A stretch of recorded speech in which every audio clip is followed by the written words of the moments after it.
Hello everyone, I'm Brom Mithra.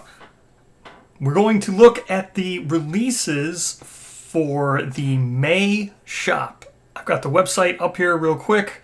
It's a really quick one. There's not too much stuff to really talk about with the May releases.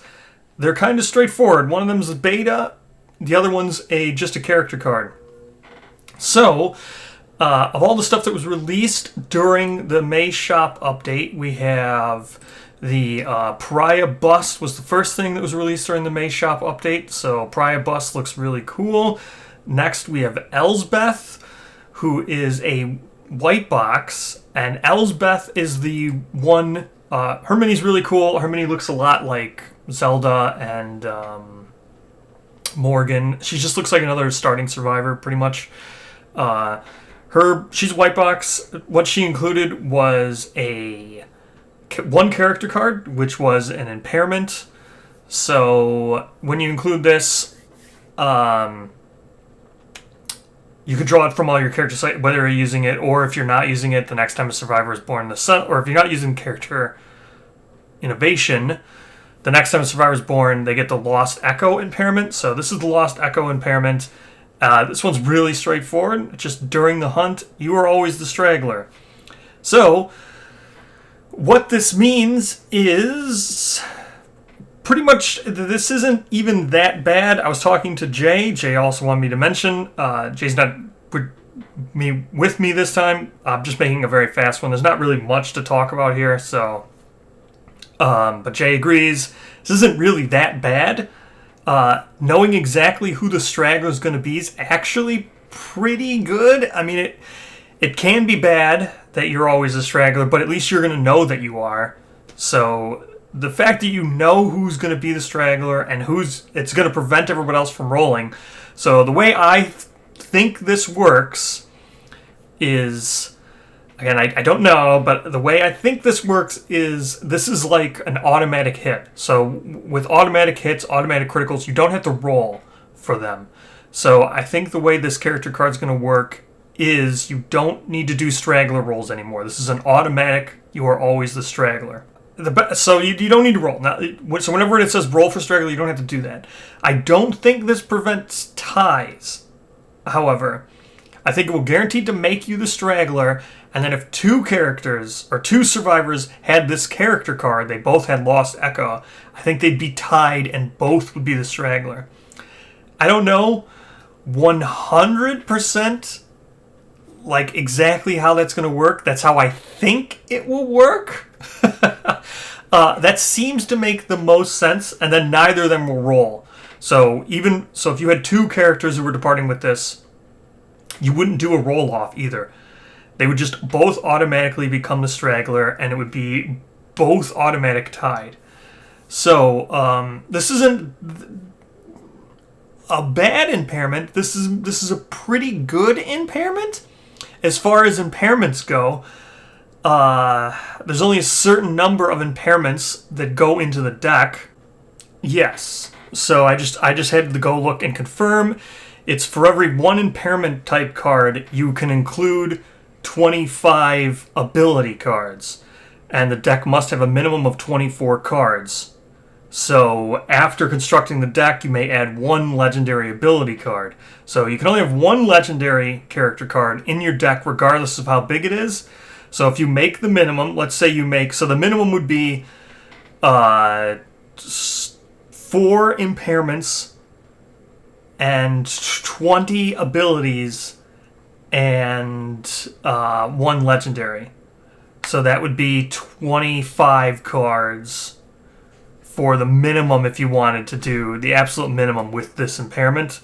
You could make this one of them and then not have to worry about it, which is pretty good. If you're going to have a lot of impairment cards, this isn't a bad one to get. So it's actually fine, because it can be iffy when you look at buying a white box, knowing that there's an impairment in there. This one's not bad, so it actually does make sense. The fact that this is an impairment will still have value on your gameplay, pretty much is what I'm saying. So I think this is actually still very good and valuable. So the next thing we have is Bjorn, She's the Poison armor, Poison armor, which is super cool. She's the beta release. Her mini looks really cool. I'm just gonna go to the other one so we can the Infernal Snake Fighter. Infernal Snake Fighter had nothing to her. She was just a release.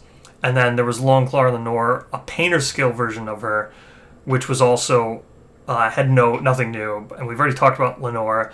So the Infernal Snake Fighter had nothing, no gameplay stuff. The only other one here is Bjorn, and Bjorn looks super cool. I love her, the gear she has.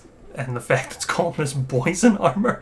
I don't know if it stands for poison bear or bear and poison, like together, and it's just a poisonous bear is the quarry. But can clearly she's wearing like a bear hood. So then her gear is, again, it's beta, which is the Bitter Beast cloak.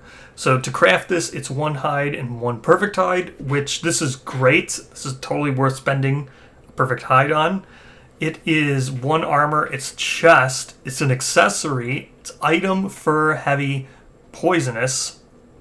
So then it's got a left and right red affinity and a bottom green affinity. And then when the monster deals damage to your body hit location, it gains a blight token.